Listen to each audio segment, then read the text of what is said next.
Saya Ronald Steven, saya music director, kerjaannya bikin aransemen, bikin produksi musik, dan juga saya main bass once in a while di stage, jadi manggung juga gitu.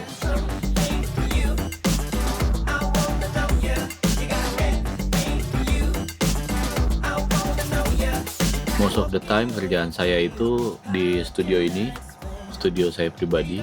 Saya spend berjam-jam, mungkin juga bisa seharian gitu di ruangan ini untuk ngerjain musik, untuk meet the deadline dari klien lah, macam-macam, ada TV, ada brand, ada penyanyi-penyanyi dan lain sebagainya. Jadi untuk stuck di ruangan ini udah lumayan biasa gitu, bukan sesuatu yang spesial atau sesuatu yang menyiksa gitu. Di ruangan ini banyak alat-alat gitu ya, banyak gear, ada recording gear, ada preamp, kompresor, dan lain sebagainya gitu. Ada juga alat musik, ada synthesizer, ada gitar, ada bass, mikrofon, dan semuanya itu berpusat bermuara di komputer. Jadi semuanya itu akan direkam secara digital, akan di-bounce secara digital melalui komputer. Dan banyak manipulasi-manipulasi yang harus dibuat gitu di komputer. Jadi efek-efek atau mungkin sound designing gitu, dari beberapa sound, beberapa layer sound, akhirnya jadilah suatu bunyi yang kita mau gitu. Jadi sebenarnya yang saya butuhkan itu paling utama adalah komputer yang bisa mengakomodir kebutuhan-kebutuhan tadi. Saya terbiasa dengan dual screen, dan screennya itu isinya tuh bukan mentang-mentang dual screen, isinya ya cuma 2 view gitu. Jadi di satu screen ada beberapa view, di satu screen lagi ada beberapa view. Jadi memang tujuannya itu bukan cuman ya enak dilihat gitu ya, tapi lebih efisien juga dalam pengerjaannya. Jadi workflow-nya itu bisa lebih di-enhance dengan adanya dua screen gitu sebenarnya. Kalau bisa lebih banyak lebih bagus, asal posisinya enak dan ya efisien lah gitu. Jadi saat ini saya sedang mengerjakan sesuatu di laptop ini, Asus ZenBook Pro Duo. Jujur ini pertama kali setelah belasan tahun saya nggak pakai Windows. Jadi sekarang ini saya coba pakai laptop ini dengan operating systemnya Windows 10. Dan kebetulan DAW yang saya pakai yaitu Cubase Pro 10 itu bisa run di Windows 10 di Asus ZenBook Pro Duo ini. Waktu saya pertama kali lihat Asus ZenBook Pro Duo ini, saya nggak tahu sih speknya kayak gimana, saya nggak tahu performance-nya kayak gimana. Tapi kali ini dapat kesempatan buat hands on dan cobain bikin project gitu ya, bikin project kerjaan di sini. Nah, dan ya saya rasa ini kayak pakai desktop dalam bentuk laptop tapi.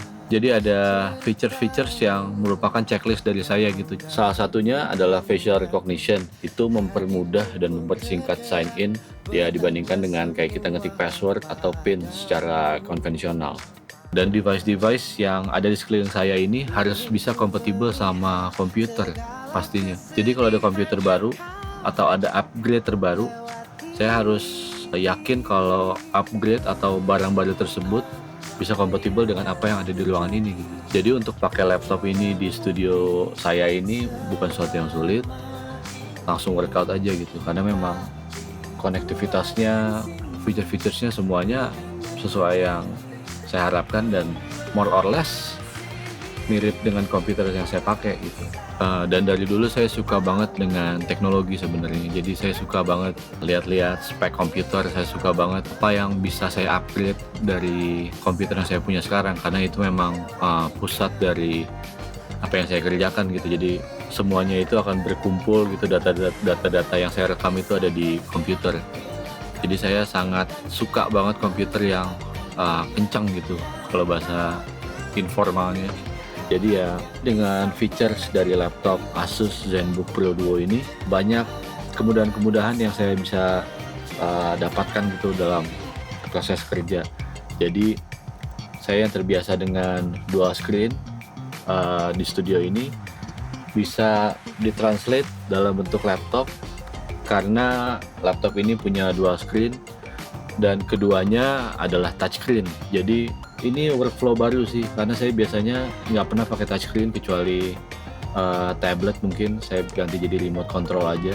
Tapi ini benar-benar dalam aplikasi ini saya bisa atur positioning-nya apa kayak window position-nya satu-satu saya bisa atur dan saya bisa sentuh dan adjust parameter-parameter di situ. Ini adalah akhir Maret 2020 dan ada imbauan dari pemerintah untuk kita semua warga negara Indonesia gitu ya, khususnya saya di Jakarta ini untuk stay at home. Jujur buat saya bukan sebuah kesulitan atau tantangan untuk stay at home, work from home gitu, jadi bukan sebuah tantangan gitu. Saya merasa ada yang aneh karena seluruh anggota keluarga selalu ada di rumah. Biasanya saya aja yang ada di rumah gitu ya, tapi kali ini semua di rumah, itu aja yang lain.